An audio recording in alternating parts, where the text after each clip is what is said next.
اور دکھ اور افسوس کا مقام ہے. اور میں حکمرانوں کو یہ بات کہنا چاہتا ہوں، اللہ کی قسم آپ تاریخ پاکستان کے اندر نشان عبرت اور ذلت بن جائیں گے اگر آپ میں سے کسی نے بھی اسرائیل کے وجود کو جائز قرار دینے کی کوشش کی. اور ہر وقت اسرائیل کے وجود کو جائز قرار دینے کی باتیں ہو رہی ہوتی. اسرائیل ایک ناجائز ریاست ہے. قائد اعظم محمد علی جناح نے کہا تھا امت مسلمہ کے سینے میں ایک خنجر ہے.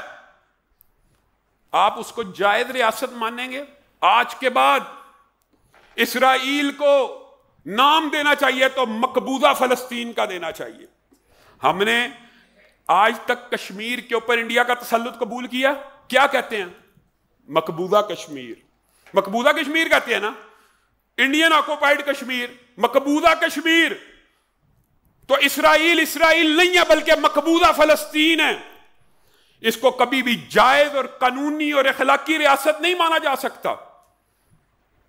جو پاکستان کا حکمران، جو امت مسلمہ کا حکمران اس کو جائز، لیجیٹیمیٹ، قانونی، اخلاقی ریاست منوائے گا وہ نشان عبرت بن جائے گا. ہاں آپ غیر قانونی مانیے، غیر اخلاقی مانیے، بنی تو ہوئی ہے، لیکن اس کے وجود کو تو غیر اخلاقی اور غیر قانونی تسلیم کیجیے. آج ہم اتنے پست ہو گئے ہیں کہ ہمارے سامنے ڈکے چھپے الفاظ میں ہمیں پیغام بھیجے جا رہے ہیں کہ دو ریاستی جو حل ہے یہ صلح حدیبیہ ہے. انا للہ و انا الیہ. اور صلح حدیبیہ وہی کے تابع ہو کے آئی ہے. آپ جو بد عملی کریں گے وہ صلح حدیبیہ ہے. اللہ معاف کرے، اللہ معاف کرے، اللہ معاف کرے، یہ الفاظ کہتے ہوئے دل کانپتا ہے. آپ نے صلح حدیبیہ کو کیا سمجھا؟ وہ اللہ کی وحی کے تابع ہو کے آئی ہے، وہ عظمت والا معاہدہ ہے، اور آپ ان ذلت والے معاہدوں کو سمجھتے ہیں کہ یہ صلح حدیبیہ ہے. اس ریاست کو غیر قانونی، غیر اخلاقی، غیر آئینی مان کے اپنی جد و جہد کا اعلان کر کے جو آپ عمل کریں امت اور قوم آپ کے پیچھے کھڑی ہوگی. لیکن آپ کہیں گے نہیں اس کو بھی جائز مان لیا جائے، اس کو بھی جائز. اگر اس کو جائز مانو گے نا تو پھر یہ بھی جائز ہو جائے گی.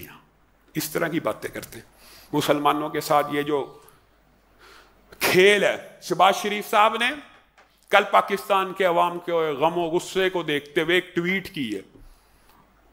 حکمرانوں پہ تان و تشنیع یا طنز کرنا اہل حدیث کا منہج اور مسلک نہیں ہے، لیکن کلمہ حق کہنا اہل حدیث کا منہج اور مسلک ہے.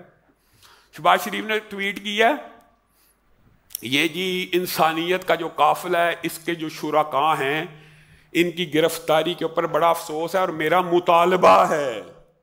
حکمرانوں نے بھی مطالبہ کرنا ہے. میرا مطالبہ ہے کس سے؟ اسرائیل سے کہ ان کو چھوڑ دیا جائے. انا للہ و. مطالبہ کرنا عوام کا کام ہوتا ہے، رعایا کا کام ہوتا ہے. ریاست کے خلاف گن نہ اٹھانے والوں کا کام ہوتا ہے کہ وہ ریاست کے اوپر دباؤ، پرامن احتجاج کے ذریعے دباؤ ڈالیں اور مطالبہ کریں. شہباز شریف صاحب آپ بھی مطالبہ ہی کر رہے ہیں. آپ کھل کے سامنے آئیں اور کہ ان کو چھوڑو ورنہ سنگین نتائج کو بھگتنا ہوگا. یہ بیان دینے سے قاصر ہیں. بیان دے رہے ہیں ہم مطالبہ کرتے ہیں. وہی کشمیر پہ احتجاج کی باری آئی، خان صاحب نے بھی کہا 2 منٹ خاموشیاں، میں بھی احتجاج کروں گا. حکمران بھی احتجاج کرتے ہیں. شہباز شریف صاحب کی باری آئی، میں بھی مطالبہ کرتا ہوں. پوری پاکستانی قوم مطالبہ کر رہی ہے مشتاق صاحب کو چھڑوانے کا، میں بھی مطالبہ کر رہا ہوں. آپ کا نام بھی تاریخ کے اندر بدترین الفاظ میں یاد کیا جائے گا اگر آپ نے اسرائیل کو ماننے کی اور اس کو جائز ریاست تسلیم کرنے کی کسی بھی کمپین کا ساتھ دیا یا خود حصہ بنے. اللہ کی قسم پاکستانی قوم آپ کو معاف نہیں کرے گی. ہاں ناجائز ریاست ہے، ایگزسٹ کرتی ہے، اس حقیقت کا ہمیں ادراک ہے، شعور ہے.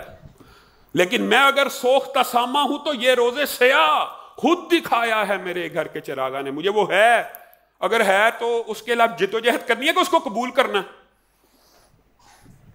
ہم 78 سال سے مقبوضہ کشمیر کو انڈیا کا حصہ نہیں مانتے، اور اس سٹرگل اور محنت میں پاکستان کی ریاست کا اور عوام کا کردار ہے.